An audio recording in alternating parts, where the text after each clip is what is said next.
Welcome to the Stateless Standard. Today, we're going to take a trip back to the 60s, in a summary review of Operation Chaos, the CIA's disturbing domestic surveillance program. Now, let's dive in. This is a wild and crazy chapter of American history that a lot of folks may not be aware of.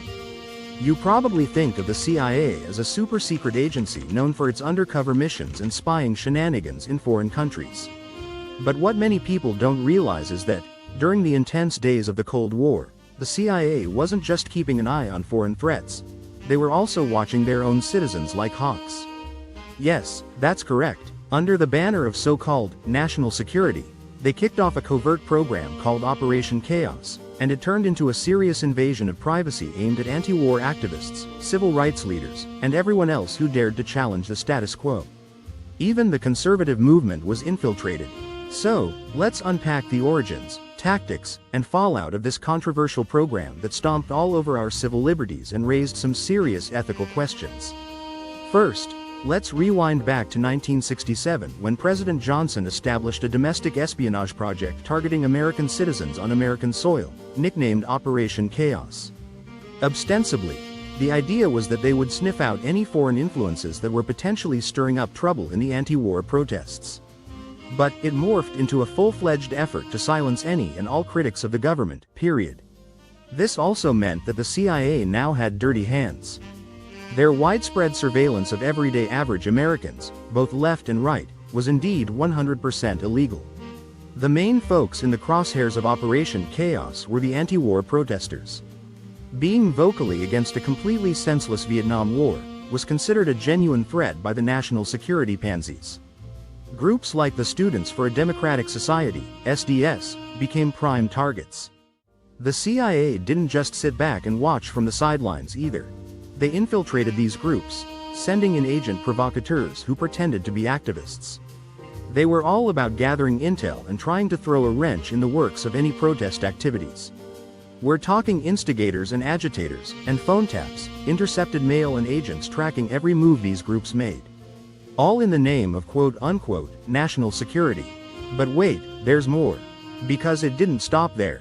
The surveillance net was cast far and wide, and it snagged a lot more than just anti-war activists. Civil rights leaders, like the legendary Dr. Martin Luther King Jr., were also on the CIA's radar. King was already facing intense scrutiny from the FBI through their COINTELPRO program, but the CIA wanted in on the action too. They were on the hunt for any tidbit of information that could tie these influential figures to foreign entities. And get this, they resorted to blackmail and intimidation tactics to try and derail their efforts. It was a real mess, a mess of your own government's criminal activity. Operation Chaos didn't just target the big names, either. Anyone who dared to challenge the government or its policies was fair game. Women's liberation groups, environmental activists, and even regular people just exercising their rights were all spied on. The scale of this domestic surveillance operation is mind-blowing, with thousands of files collected on individuals, all being scrutinized like some sort of secret dossier. Now, let's talk about the most jaw-dropping part of Operation Chaos. The blatant violations of privacy and civil liberties. The CIA was given some seriously unchecked powers to tap into private communications, keep tabs on individuals, and gather sensitive info without anyone's knowledge or consent. In the name of protecting national security, they trampled all over the rights that are supposed to define American democracy. It's pretty chilling when you think about it. The fallout from Operation Chaos was something else.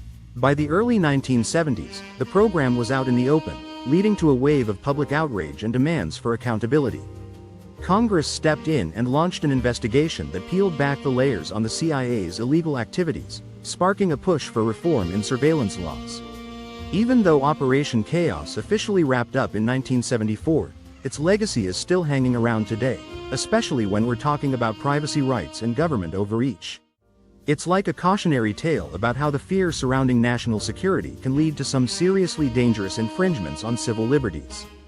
The lessons from this dark chapter in CIA history are still super relevant today. As we continue to wrestle with issues of creeping mass surveillance and our digital privacy rights.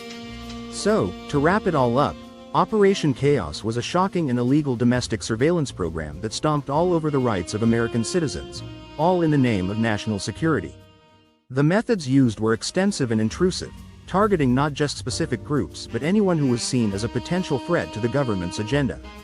The lasting impact of this operation reminds us to always keep a close eye on government actions and to fight to protect our fundamental rights as citizens. It's a wild ride through history, and we should definitely learn from it. Thank you for listening to the Stateless Standard. Please hit the like button, it really helps us out. Subscribe and tell your friends too.